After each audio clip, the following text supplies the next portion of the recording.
তুমি থালায় এত বড় সন্দেশ নিয়ে বসছো কেন খেতে? আরে সন্দেশ না, তাহলে কি?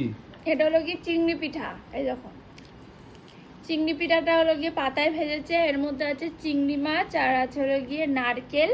এই দিয়ে কিন্তু আমার মা বেটেছে, আর অনেক কিছুই দিয়েছে, যেটা কিন্তু খেতে দারুণ লাগে। আর তার সাথে কিন্তু লেবু নিতে হবে, গন্ধরাজ লেবু। তো এইটা দিয়ে কিন্তু বেশি মানে জমে যায় খাবারটা। আর জানো তো এই লেবুটা দিয়েছে হলো গিয়ে আমাদের এক ফলোয়ার্স সাবস্ক্রাইবার বলা যায়। তো বাজারে তো দোকান আছে, তো দেখে আমাকে 3টে লেবু দিয়েছে। 3টে লেবু কিন্তু দিতে নেই, দিলে নাকি শত্রু হয়, তো তুমি আমাকে 3টে লেবু দিয়েছো।